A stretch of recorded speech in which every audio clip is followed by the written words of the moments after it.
again. Here we Back go. again for another episode. How we doing today?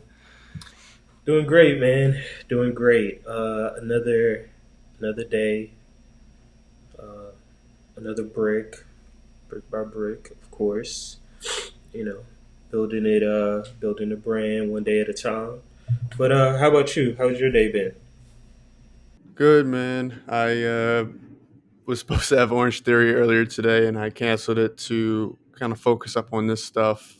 Wasn't really feeling. I chose the Tread 50 class. I'm not sure which ones you do. I usually do the 3G ones. Like split the times in three.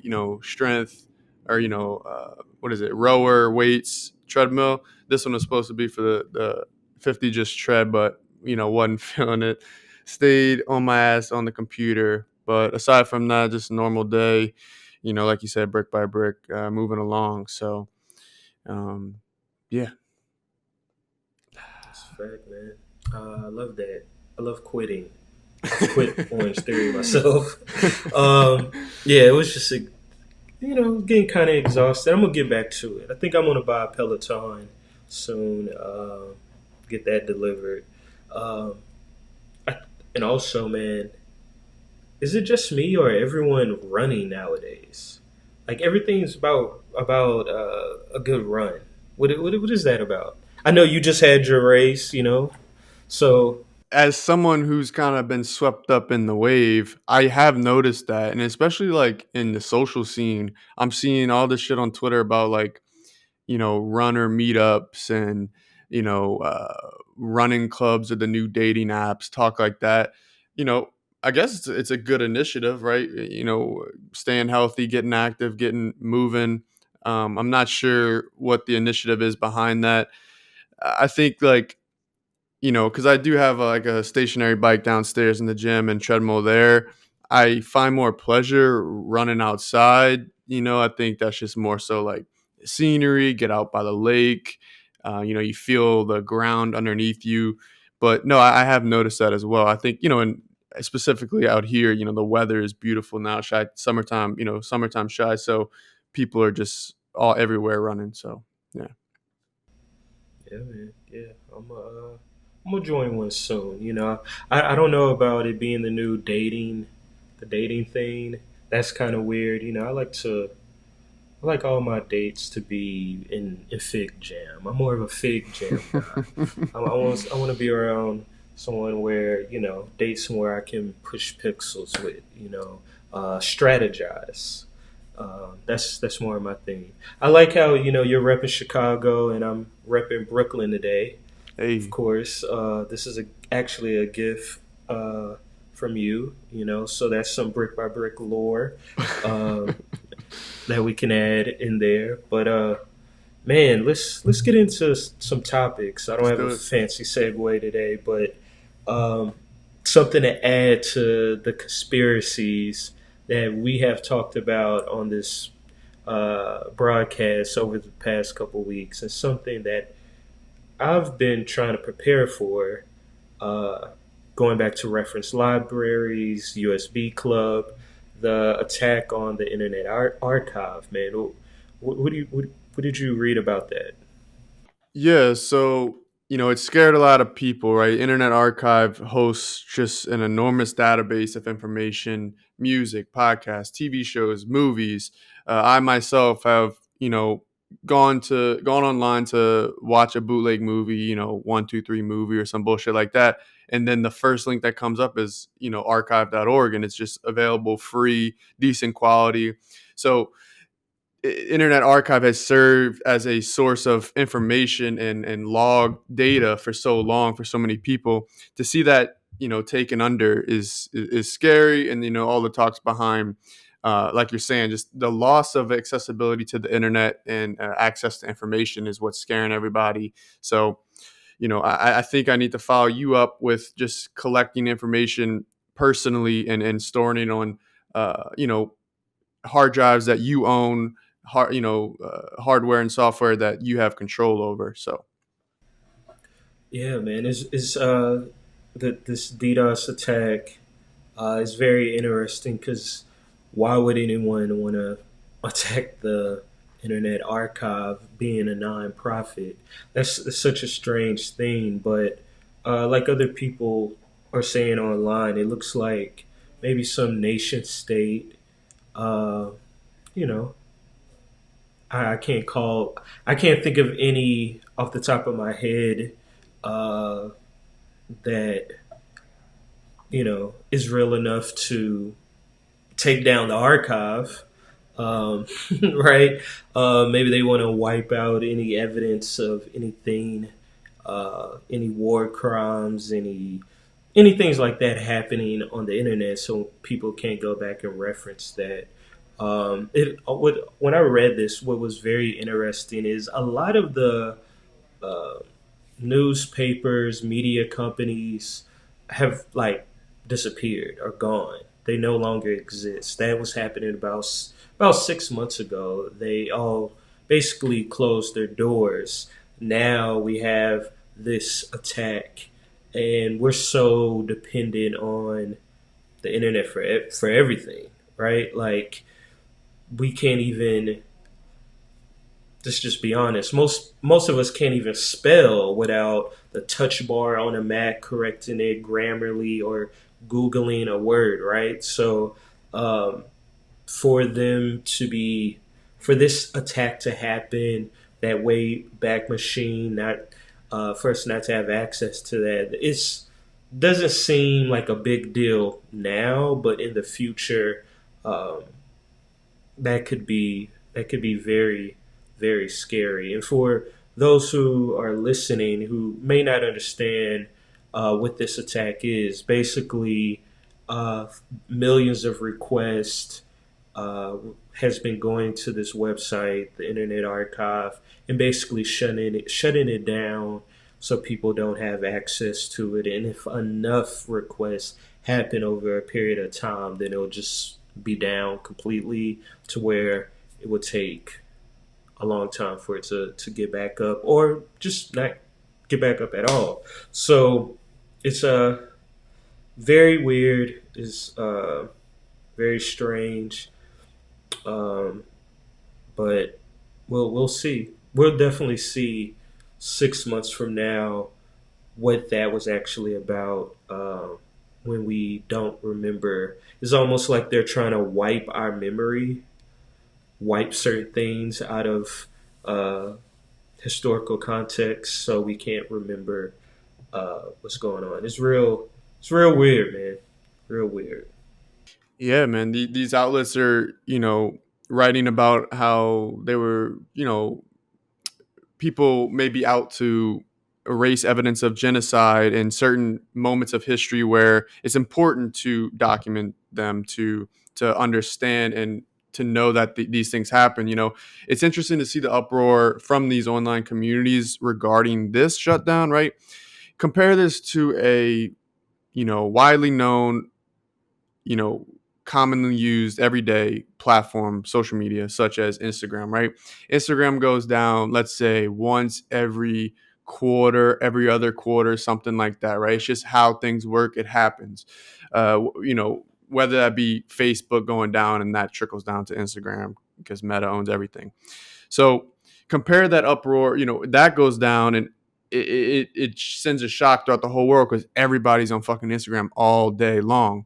Now, it's cool to see something like this where it's not social media. You're not sharing photos of you on the beach, but it's a collection of data and information of planet Earth in different mediums and different forms of art and written word communications, stuff like that logged away that they're questioning like the ethics of these criminals. Like why like you said, Internet Archive's a nonprofit. They're not bothering nobody. They're it's just recollection, and they're storing information for documentation purposes and the Wayback Machine, right? Accessing information, dates, and all this shit from before you were born, and the ability to access everything, anything you want. So yeah, so it's like, why are they targeting the Internet Archive? What are they trying to erase?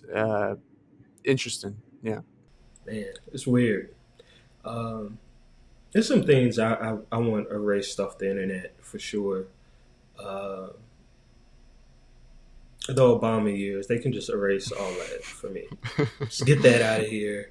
Ludacris being the host of Fear Factor, erase that completely. Um, what else they can erase? It's quite a bit of stuff they can erase. Or Takashi 69, erase that from the internet. What else? There's some moments in history I would love for them to erase, but we come on, we all know what this is. They're trying to yeah. I don't want us to be censored. Our small, I don't want to get into it, but uh, if Yeah, we may have a small audience, but we'll check ourselves to abide by YouTube guidelines and all that shit. because they're a part of this, right? Like, you know. But on the topic of accessibility and internet, just availability, access and shit from wherever you are in the world. Did you see this Africa to Australia internet cable they're starting?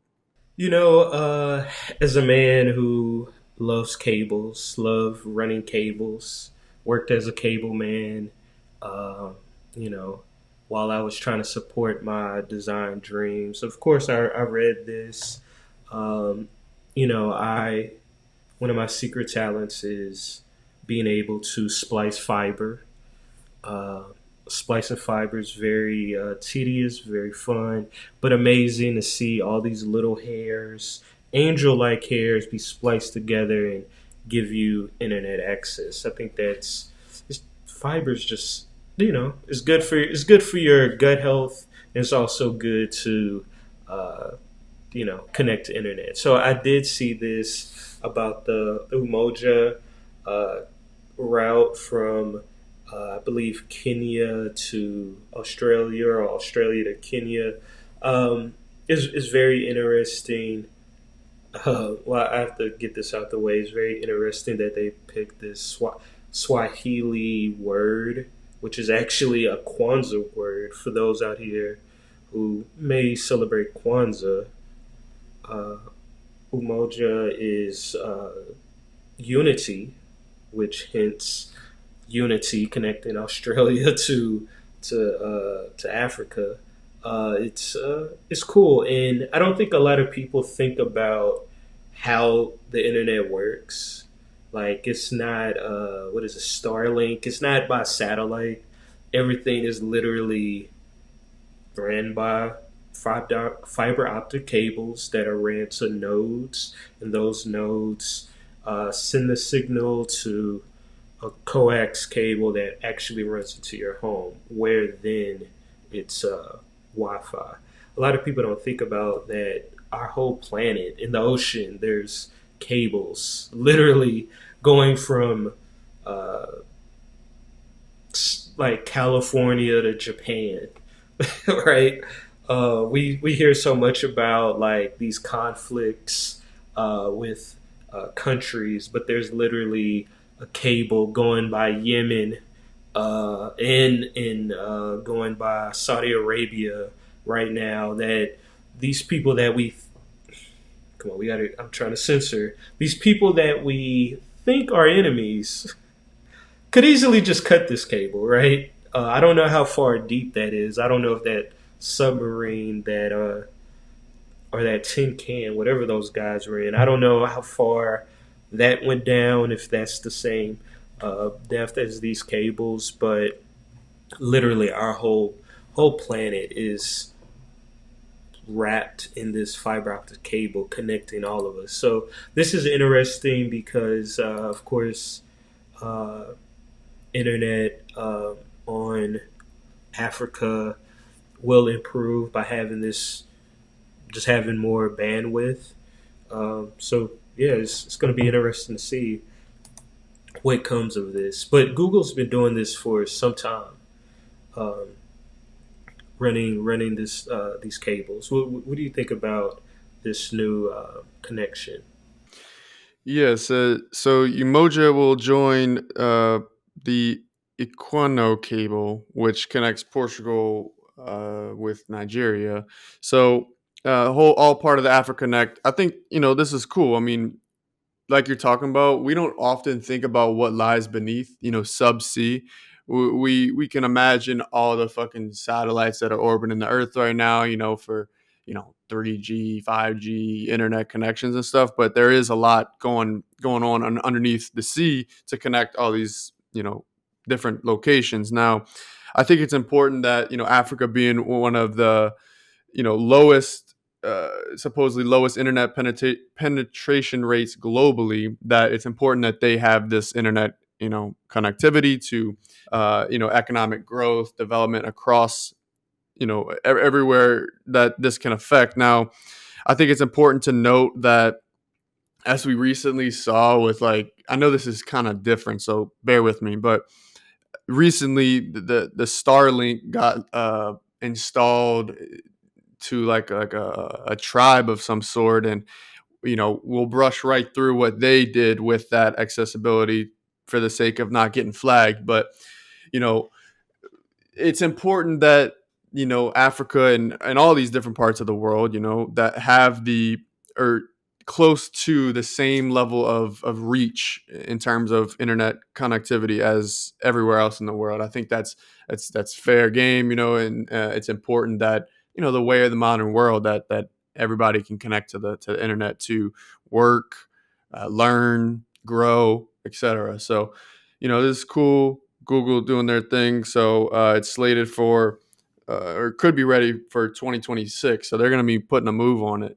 Yeah, that's it's real dope, man. It's dope to see. Like I said, they've been doing this a lot. I think earlier this year, they invested $1 billion in increasing a connection with Japan, from the states to Hawaii to Guam.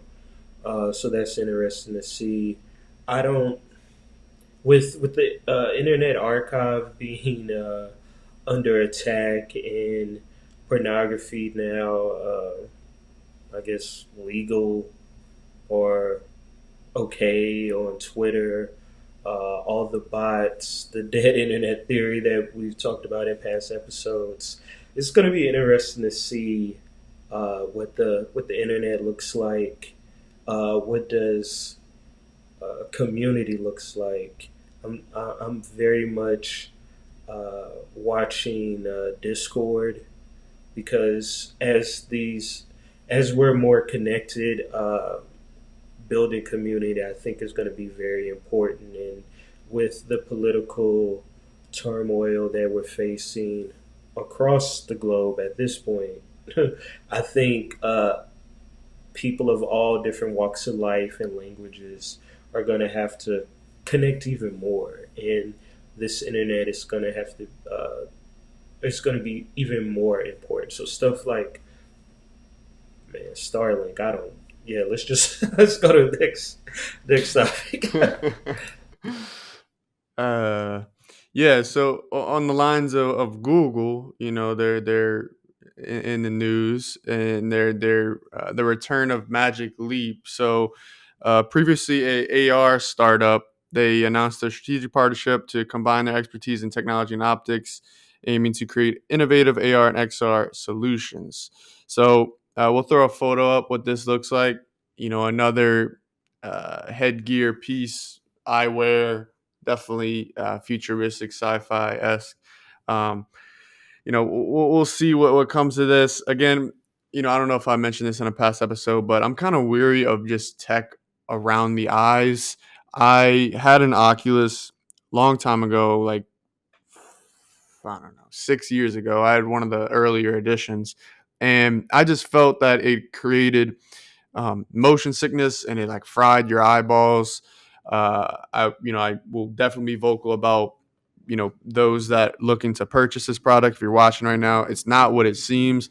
All the advertisements and just like product placements, they make it out to be like this productivity thing, and leveraging, like as if like you're gonna be like completely okay with pixels a fucking centimeter away from your eyeball, right? That is not realistic. Like, you have to understand that there's no way in this world that that's okay.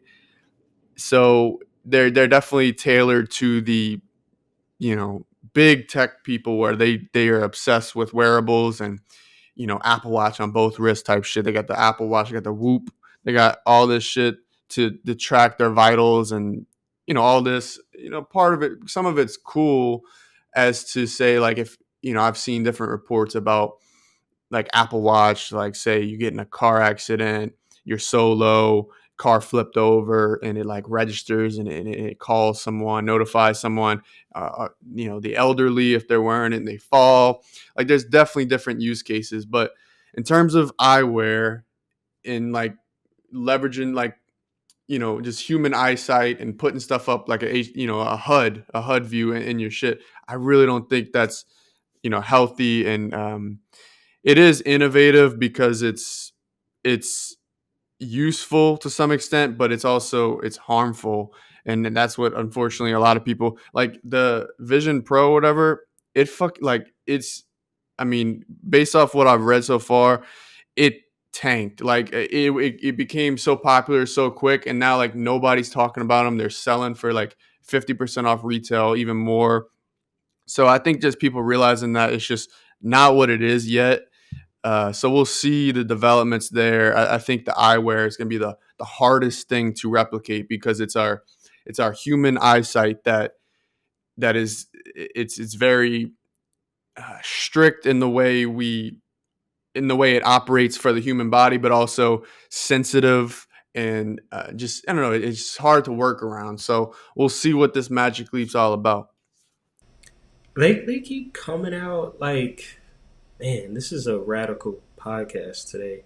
But they keep coming out with this tech that is only for military use.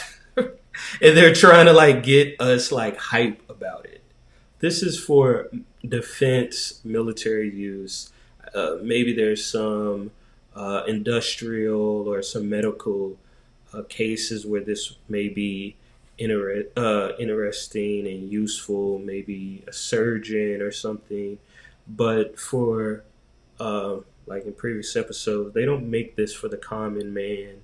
Um, even in our profession of design, like, what do I do with this?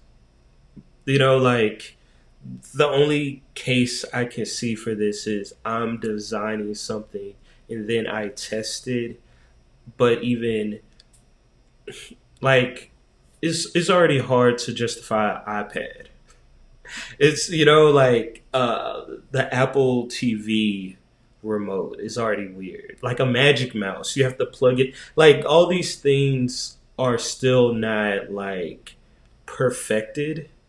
So to put something on your head and like, and then just socially, like you go out in public and you're doing this, like it's just what do you do, you know? It's you know, I think something that a great point that you called out last episode was when we were talking about the daylight computer and their initiatives to produce healthier tech, and you made a call out. You're like, okay, this is cool for them to take this initiative, but also it's one machine, it's one tablet. There's no way in this world that they'd be able to operate every day just using that tablet. They are going to need to fall back to our normal everyday machines, right? Phone, laptop, computer, TV.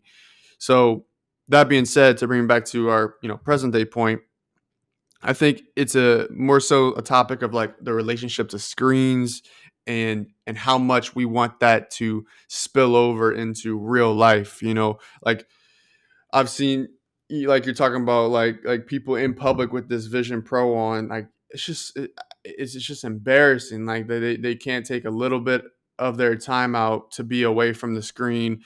Now, yes, like I've seen some more initiatives where it's like you're talking about, like in the medical field, right? Imagine you like surveying a couple professionals doing like surgery or something, and you have some sort of eyewear on, and you have a HUD up, and it's bringing up digits or numeral values or verbiage. Okay, like, you know, text comes into your screen. Okay, this is what this is. This is how you maneuver this. This is how you puncture this, etc. Like that's cool. but to use it to watch Netflix on the side of the road, waiting on the bus, just because you feel like that entrapped or that like like a prisoner to a screen and you just want to be in your own world, that's a whole different discussion. So you know we'll see like the different ways this product can pivot. I think like you're saying, military is definitely going to be up there, and hopefully for the betterness of some sort of medical field. But yeah. Yeah, yeah. I would love to see it just for video games. Maybe a little bit of yoga, in-house yoga. Um, I brought up Peloton earlier. Maybe throw it on. Peloton. Do get my Zumba on. Billy Blanks. Do some work out in the house. I can see that, but yeah, I think a lot of this is gonna end up you know being returned to Best Buy. You brought up Best Buy the other day.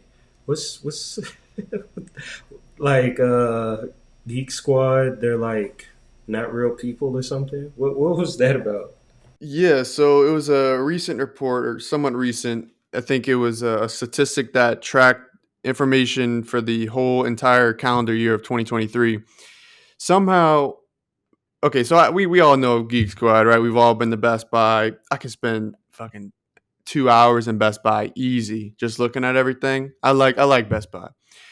But Geek Squad, I've never had personal experience. I've never hired someone from Geek Squad to set up a product or help me out or whatever. I'm not sure how that process goes, but somehow they're still relevant as to they are. The article was stating that the hackers are using Geek Squad as the identity, right? They're making these phone calls to, let's assume, those that aren't familiar with their tech and familiar with their products, and they're unsure how it works and they need some help.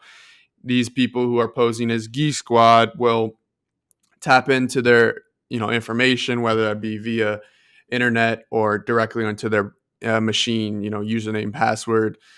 I just think it's kind of funny that somehow they're still relevant, and it's more, it's they're scammers now, and Geek Squad has become this trustworthy presence in the tech, um, troubleshooting space where like let's say a woman or a man, 40 to 50, isn't that tech savvy. They get a phone call, or maybe let's say, they've been doing some research on troubleshooting their Lenovo laptop, and they don't know what's going on. They don't have any younger family members to call to help it out, whatever. And they start getting in contact with, you know, companies in this space. These scammers that are posing as Geek Squad have these web automations written up to track people that research these exact topics to target them. They then contacted these people via email or direct phone call, pose as Geek Squad, and then gain the trust of this person, and then you know get their data, whether it be computer stuff, fucking payment methods, Amazon accounts, whatever that may be. I think that there always will be a knowledge gap with tech. There will never be a point. I think we're getting there. Like you see these, my little brother, is a good example. He's as farther than I ever was at his age when it comes to tech. I think like his understanding of maneuvering a device, just generally. I think because when I was that young, we didn't really have shit like that. So that's just like the way of the world, right? And I think like as we progress, the younger youth will become more and more intelligent, and by the time he gets to an elder age, like he'll have it on wrap. Now, the people that are a couple generations ahead of us, they weren't, obviously they didn't grow up with technology like this, and different way of living for them. So when approached by a problem with technology, it can be very daunting for them, and it can be very worrisome. And at this point in age, this is how they contact all their family members. This is how they use their computer to email their loved ones across the world. All that. So I do believe that the scamming gig, this Geek Squad is, there's no doubt in my mind that it's been effective. That's why I made the headline. It's sad that they're, you know, scammers are some, that's fucked up. Just I know everybody got to make some money. I'm not dogging on that, but also like, if you're gonna take advantage of people like that, like that's just, I don't know, that's not cool. So if you're listening to this and for some reason would trust a random caller posing to be Geek Squad, please don't. Yeah, that's a fact. Man, I see Geek Squad at this point. This is almost like, please forgive me. This is almost Geek Squad is almost like the Barb's or like the Beehive. Like it's one of these. It's just one of these like online. Like it's not even a real thing, and I know it used to be a real thing. Um, to the points you're making, like at the same time, I've literally gotten emails from the Geek Squad claiming that I bought a device. I'm like, my warranty went out, and I'm like, what? I've had a MacBook since since 2009. What are y'all talking about? I have not bought, but it's weird. But I can definitely see whoever these hackers are. They should really brand themselves as a actual hacker organization. There's quite a bit of hacker orgs out there, groups that have insane names. Uh, we'll bleep this. There's one called. Uh, that's not the real name, but that's what it's called. That's hilarious. A hilarious name based on a hilarious movie. For the people that's hearing this, they can look it up and they'll find it hilarious. It's based on a old movie about the only people on the planet are LGBTQ and there's no women. Hilarious, hilarious hacker. Like a serious, like trolls are, like there's a thing on the internet where troll groups become actual hackers, like actual hacker organizations that fight crime or cause crime. So even with Geek Squad used to work with the FBI to find child pornography. So it's hilarious that people are also using the Geek Squad name to commit crimes. So it's like, what world are we living in right now? There's people attacking the Internet Archive, and you have Geek Squad fighting child pornography and scamming old ladies. Like, man, the internet. I'm telling you, we need John Connor to appear and shut down Skynet or Starlink, whichever you want shut down. Shut down Starlink because as the world turns, my brother, it's crazy. Starbucks, okay? So, I'm a Dunkin' guy. I get Dunkin' every day. I got Dunkin' today. Now, I get Dunkin' every now and then. Or sorry, Starbucks every now and then. And so I'm on their app right now.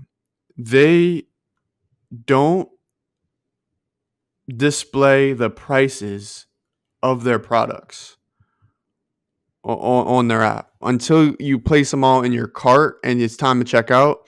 That's when the prices display. So a user experience, you know, point of view, I think it's just interesting because like I'm here, I'm adding this shit, fucking, you know, coffee, chocolate croissant, a little breakfast sandwich. I'm just adding these things. I fucking go to my cart and thing like $40. I'm like, God damn. So Yeah, and like the thing is like they probably see a good return on that because it's like once it's in the cart, there may be like an emotional connection to it as like, okay, it's already in my cart, let's just get it.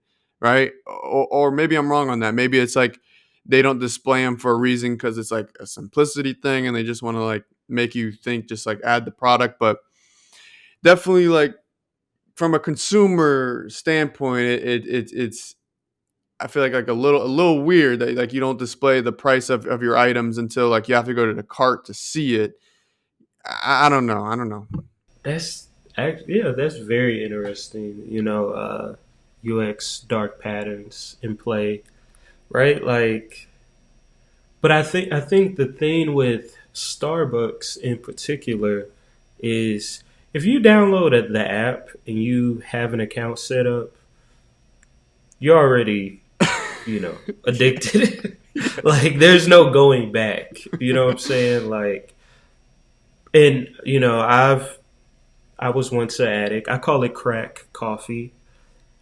My coffee addiction, Starbucks coffee addiction was I had this shit set up on Apple shortcuts.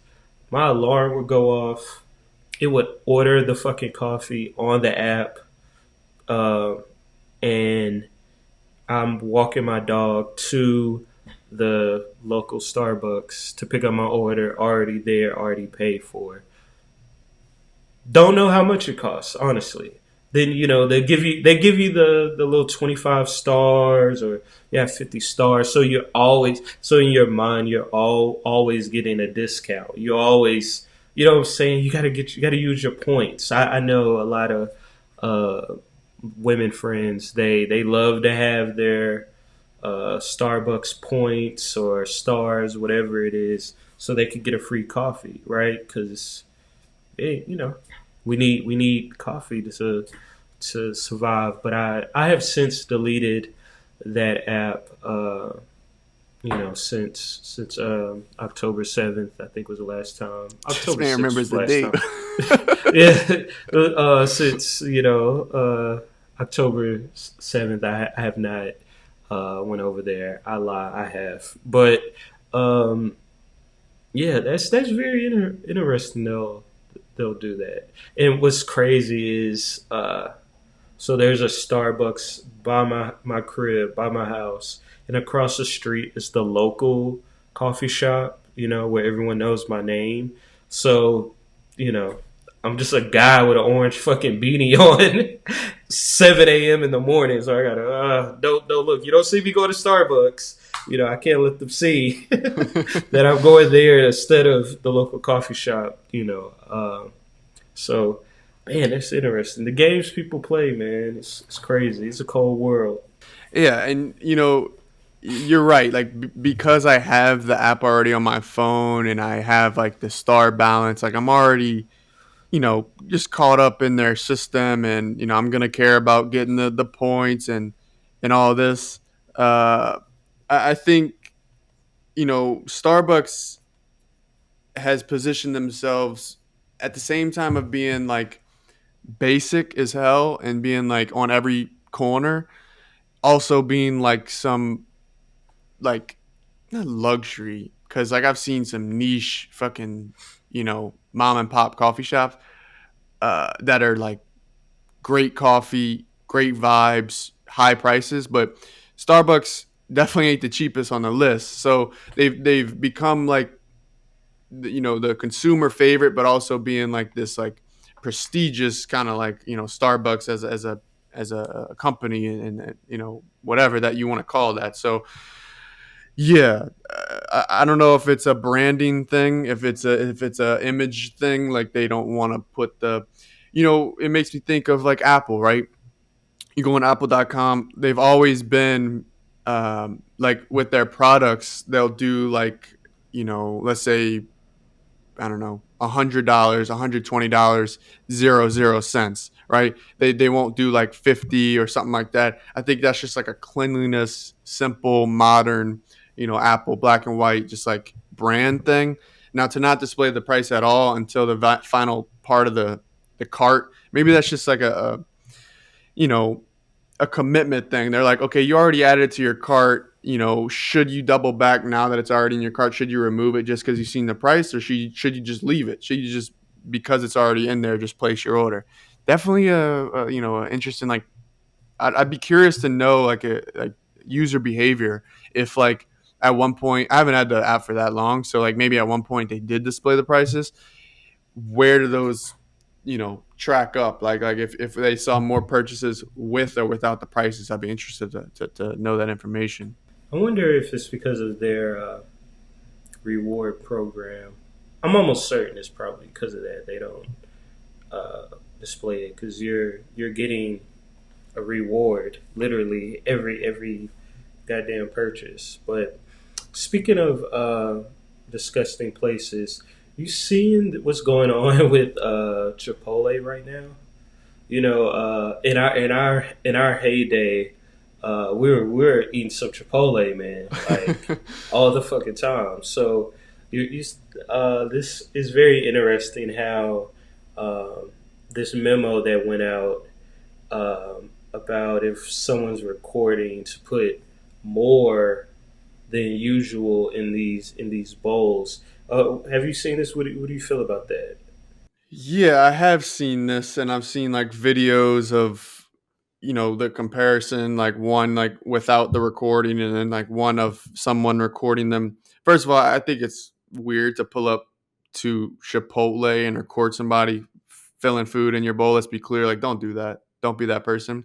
However, I will follow it up with saying that back in Houston, whenever we get Chipotle a lot, there's a difference the amount that they put when you show up and you get in line versus pickup. I guarantee it. Like they put less when you place an order on the app versus when you're in the line present watching them do it.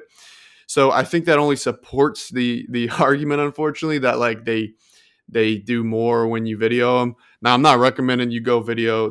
That's just weird. Don't do that. But also it's just like it's weird that it's taken it this far. Like they're talking about like you need to go and record them, put food in your bowl for them to do the right amount. Yeah, yeah. It's definitely a strange, very reactionary thing to do because uh, what's interesting, no one has spoken to a Chipotle worker to find out why is this a theme, and also you're attacking the worker who's not paid well in most cases, who's working a job they probably don't want to work.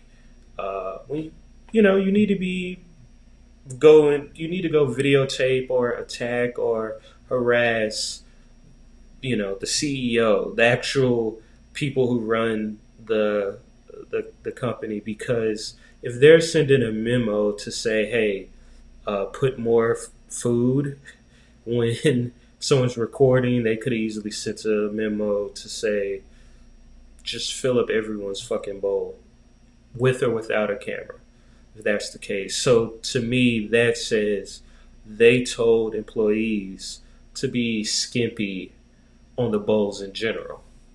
Like uh, that's what that tells me. And I'm be honest, at our Chipotle we frequent at in the past, I definitely like gave them side eye, like like come on, if you don't put some more rice in this, like what's happening? But yeah, but man, you remember? I wonder if there's still a thing. I haven't been to Chipotle in a while. The avocado prices were insane for like. You remember that? It was insane for a while. Uh, Yeah, it's like so I would definitely kind of go off and on adding like guac to my bowl because it's like you know th- $2-3 more or something like that.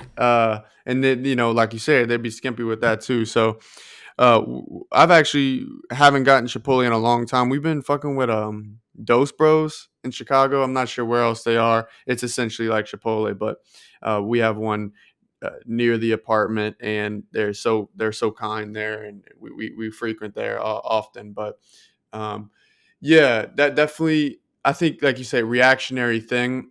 I think like this is like a weapon, right? In all different forms, right? But mainly, on the topic of this discussion is the camera right here, right? you can do a lot with that. It can waver a lot of people's decisions if something is happening, anything at all. Whether it be conflict resolution, love, peace. You take two individuals, put them in a space, and you take a third individual off to the side with a phone recording it.